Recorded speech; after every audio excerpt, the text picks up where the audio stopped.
রাজধানীর ২ সিটি কর্পোরেশনে সবচেয়ে বেশি ডেঙ্গু রোগী ভর্তি দক্ষিণ সিটির হাসপাতালগুলোতে। রোগী বৃদ্ধি পাওয়ায় চিকিৎসা সেবা দিতে হিমশিম খাচ্ছে চিকিৎসকরা। এলাকাগুলোর এডিস মশা বেশি হওয়ায় রোগীর হার বেশি, দাবি কীটতত্ত্ববিদদের। আরও জানাচ্ছেন মেহেদী হাসান। মুক্তা জেনারেল হাসপাতাল সারা দেশের সবচেয়ে বেশি রোগী ভর্তি এই হাসপাতালে। এখানে 15 আগস্ট রোগী ভর্তি অন্তত 75 জন। নতুন করে 24 ঘন্টায় রোগী ভর্তি হয়েছে 14 জন।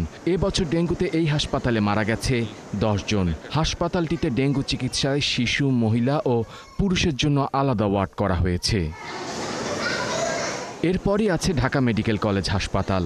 এখানে রোগী ভর্তি আছে 65 জন। 24 ঘন্টায় রোগী ভর্তি হয়েছে 8 জন।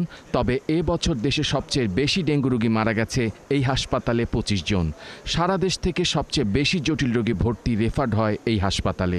বাসার ভিতরে তো মশা, কয়েল জ্বালাইলেও যায় না, মশারি টানাইলেও মশারির ভিতরে অটো দেখে উঠলে নামলে ঢুকে। এই কয়দিন আগে আবার জ্বরাইলো 8 দিন আজকা।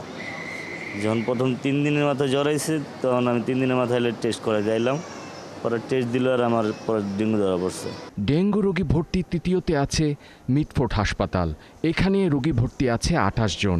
নতুন করে 24 ঘন্টায় রোগী ভর্তি 6 জন। এই বছরে রোগী মারা গেছে 5 জন। ঢাকার 2 সিটি কর্পোরেশনের সবচেয়ে বেশি রোগী ভর্তি দক্ষিণের হাসপাতালগুলোতে।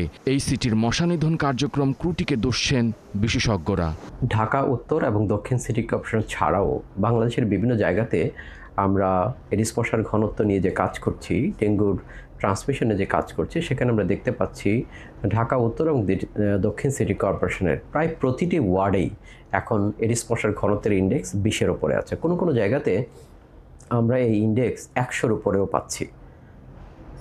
এই মুহূর্তে যে বৃষ্টিপাতগুলো হচ্ছে, এই বৃষ্টিপাতটা যখন বন্ধ হয়ে যাবে এই মাসের শেষের দিকে এবং আগামী মাসে এডিস মশার ঘনত্ব আরও বাড়বে এবং ডেঙ্গুর প্রকোপ বাড়ার ঝুঁকি আরও বেশি তৈরি হবে।